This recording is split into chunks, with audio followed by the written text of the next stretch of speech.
tell us what you think who is next. Well, I'm just taking it one step at a time. I'll fight anybody, you know what I mean? I don't discriminate from anybody. I'm the best fighter in the world, and there's no man that can beat me. Does this mean that Holyfield is or is not your next opponent? Well, he's in my future, but I don't think he's in my immediate future. But come on, Holyfield, don't matter. That's kids' play. November 9th, 1996, WBA Super Heavyweight Champion, 30-year-old Mike Tyson, makes his first title defense against the 34-year-old former world champion, Evander Holyfield. Initially, this fight was supposed to take place 6 years earlier in June of 1990. But 4 months prior to that date, Tyson unexpectedly lost by knockout to James "Buster" Douglas.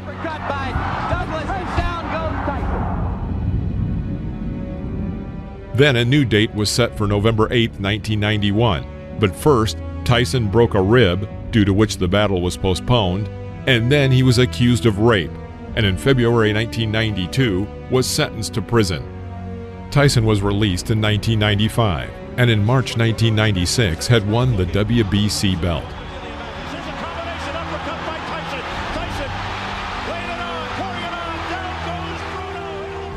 However, he abandoned that belt, choosing to fight WBA champion Bruce Seldon instead of his mandatory WBC defense against Lennox Lewis. Tyson beat Seldon in just 1 minute and 49 seconds, and 2 months later he fought against Holyfield. When this fight was announced, Tyson was a favorite at 25-1. Although closer to the battle, the ratio decreased. Still, Iron Mike remained a solid favorite at 6-1. Holyfield lost 2 of his last 4 fights, and a year earlier in a 3-fight series against Riddick Bowe, lost for the first time in his career by knockout. A short right hand from Riddick Bowe. Holyfield was considered a boxer whose career was rapidly fading away, and the fight with Tyson was only supposed to accelerate this process. Tyson in 1996 was not the same Iron Mike as he was in the late 1980s, but still, Tyson's aura played a big role. Although many admitted that Iron Mike was a little rusty, they still believed that if anyone posed a threat to him, it certainly wasn't Holyfield. But despite all this, the excitement around the battle was colossal. The MGM Grand Arena in Las Vegas was packed to capacity with 16,000 tickets sold, bringing in $14 million.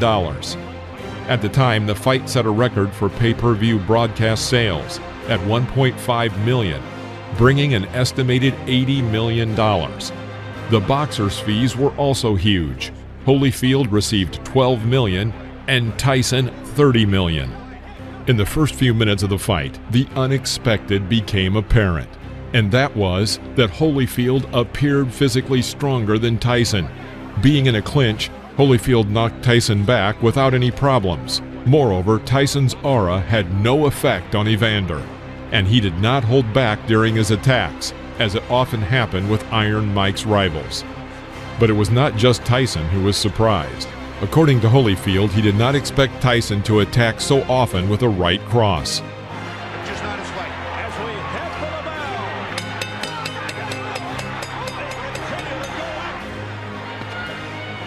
In the second round, Tyson found himself in a very unusual situation. Unwillingly pressed with his back to the ropes and under the attack of an opponent, he missed an incoming hard left hook.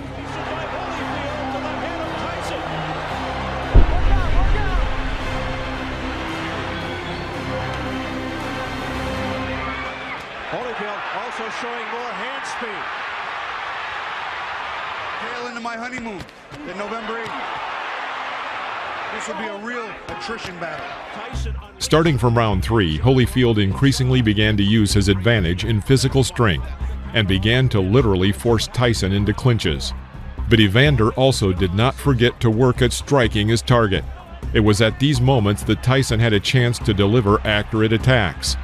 But even when he succeeded, his punching power did not shock Holyfield, which was another surprise, especially against the background of the fact that Holyfield lost a year prior by a heavy knockout to Riddick Bowe. Combination fast, out swinging. Comes Tyson with a hard punch. In the 5th round, Mike Tyson noticeably improves. He works in a variety of ways. demonstrating his best qualities, and for the first time since the beginning of the fight, we can confidently say that he won the round. If it bears true. Hooked by Holyfield. Tyson. And Evander has the reach. He should use it. Tyson starts the 6th round aggressively, but Holyfield quickly suppresses this aggression. A little later, in an exchange at close range, their heads collide, and Tyson receives a cut above his left eye. That's a big left hook. After 4 rounds, they'll go to the Came back. cut. Not looking good. The chance of Holyfield. After that, the situation began to heat up, and it ended with the fact that Tyson, being in an unsuccessful position, was knocked down with a blow to the chest. I think he was a little more balanced. At the end of the round, Holyfield tried to build on his success. The moment turned out to be one of the most spectacular in the whole fight. Starting from the 7th round, the boxers spent increasingly more time in clinches, initiated by Holyfield. But still, there are occasional bursts of activity. Always know to the past what tools to bring to a fight. And he's proving it again here. Look at this corner. In the final third of the fight, Tyson looked tired, unlike his opponent, and this has a serious impact on the overall picture. At this stage of the fight, it is clear that Holyfield's blows are harder than Tyson's. At the same time, Holyfield easily takes the hardest hits from Iron Mike with little problem. A right hook followed by a left. About 20 seconds before the end of the 10th round, Holyfield shakes Tyson with a right-hand strike. It seems like Mike has managed to avoid big problems, but he misses another hard right from Holyfield. There are only 10 seconds left until the end of the round, and for Tyson, it was a very long 10 seconds. Mike held out until the bell, but the course of events suggested that Mike would not be able to reach the end of the next round.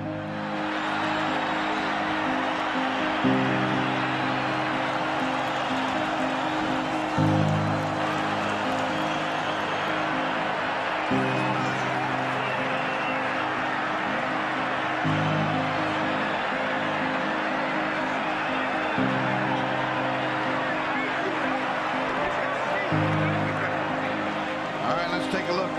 Just when it looked like he was getting tired, he gets fired up. And here comes that champion's heart.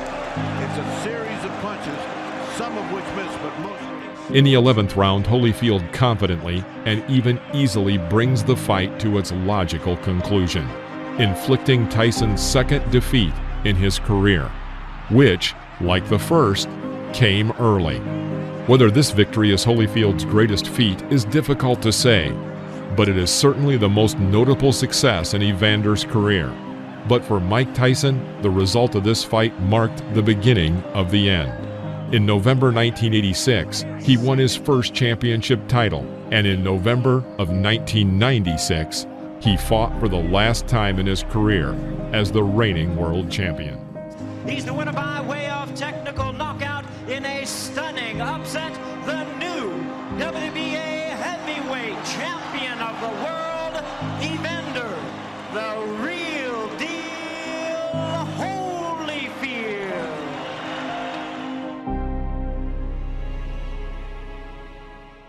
I went in there, I fought and gave my best. I was tired and just kept fighting. And I got caught in some exchange, and then he fought a hell of a fight. And I just commend you. Thank you very much. I have the greatest respect for you. I thank Mike Tyson for giving me the opportunity to challenge him. I realized to be the heavyweight champion of the world, that I'm gonna have to fight the best man, and I always prepare myself to fight the best man. Every time Mike fought, I always watched him. When Mike went away, I kind of lost the desire. I lost something when Mike was gone. June 28, 1997, a rematch between Mike Tyson and Evander Holyfield. The public's interest in the second fight with Holyfield was greater than the first. The first fight brought in an income of about $100 million, while the total income for the second fight was estimated to be $180 million. This was reflected in the royalties. Tyson was guaranteed $30 million, and Holyfield, as the winner of the first fight and therefore the reigning champion, received $35 million. These were the largest royalties in boxing history at the time. Before the second fight, Tyson again was the favorite, but only at 2-1. One of the reasons why Tyson, now a loser by knockout, was still considered the favorite was due to the PR campaign of Tyson's team against the referee Mitch Halperin. Halperin, who worked in the first fight, allowed Holyfield to clinch quite often, while ignoring his head-forward tactics, which caused problems for Tyson. Therefore, when Tyson's manager found out that the same referee was assigned to the second fight, they forced his replacement, stating that after the first fight, Tyson was convinced that Halperin was biased against him, which in turn would affect Tyson's morale. The Nevada State Athletic Commission met them halfway, and the legendary Mills Lane was appointed to the role of the referee. Check yourself.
Mike, instead of responding, appealed to the referee at the risk of missing incoming strikes.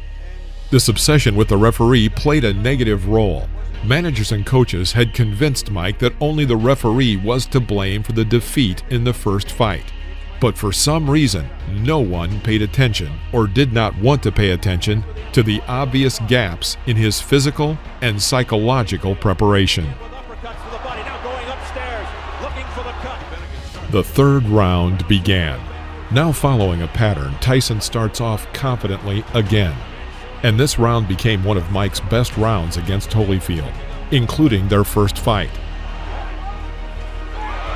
Nice right hand by Mike. He is trying to get that right hand home. Gives him an airful. Back comes Tyson on the belt. Tyson with a short left hook to the head of Holyfield. A right hand by Mike Tyson to that. But then came the event that made his confrontation so scandalous. Holyfield goes down, and when rising, hits Tyson in the face. And then Tyson bites Evander's right ear. What happened here? He got bit, I think. Evander Holyfield, look out! He's pushed right here above us by Tyson. He's got bit in the ear. Well, and he certainly, that hurts like hell, but he certainly had a big bite. And that's a dangerous bite. The referee deducted 2 points from Tyson, and Mike tried to convince him that the opponent's bloody ear was the result of a blow and not a bite. Lane replied that this excuse was nonsense. It may seem surprising, but the fight continued, and it was the most spectacular part of the whole confrontation. But unfortunately, it was short, because Tyson could no longer be stopped, and he bit Holyfield again, this time on the left ear, but with less damage to the ear.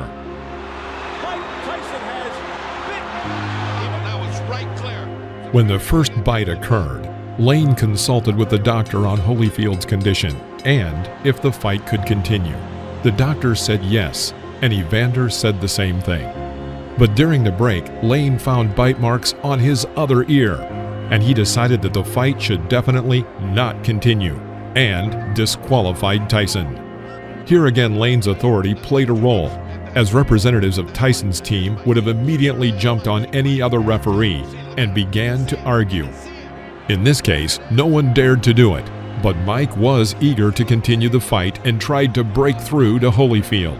Tyson did not achieve his goal, but one of the most famous photos in the history of boxing was born in that moment. Immediately after the fight, Tyson stated that his biting came in reaction to headbutts from Holyfield.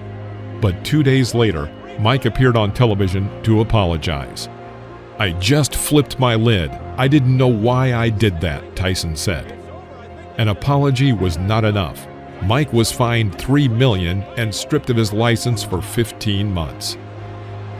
In addition to the end of the Tyson-Holyfield confrontation, several eras ended at once that day. If anyone was in doubt, it was now obvious that the era of Mike Tyson had come to an end.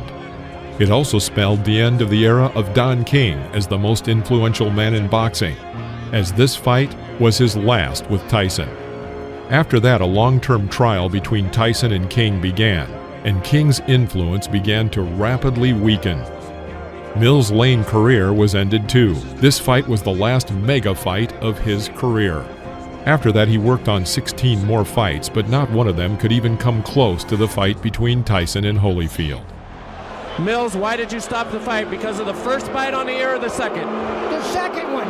The first one was a foul. I took 2 points. The doctor said he could continue. So let it continue. And he beat him on the other ear. I told him, I said, one more time like that, that's it. You're gone. I told them both. Knocked the rough stuff up. And he bit him again. I said, that's it. You're gone. As Holyfield leaves the ring, the condition of the ear, could he have continued? And did you disqualify him because of the foul or because he couldn't continue? Oh, no. I disqualified Tyson for the second foul. I told him, do not do that again. You do, you're gone. So he could have continued. The physical condition of Evander Holyfield was such a view that he could have continued had he not disqualified Tyson. Well, I didn't ask the doctor. I never reached that point. I wasn't going to ask the doctor. That wasn't a question. That kind of foul, I mean, you got to take a position sometime, somewhere. That was it. In 2002, Lane suffered a stroke, which left him speechless and paralyzed on the right side of his body. As of 2021, Mills Lane is 83 years old and lives in Reno, Nevada.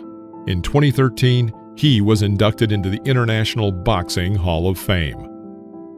Tyson and Holyfield became friends years later, leaving all their troubles in the past, and both boxers were inducted into the International Boxing Hall of Fame. Please do not forget to like this video if you enjoyed it, and subscribe to our channel so you won't miss any new episodes about the boxing legends of the past. See you next time.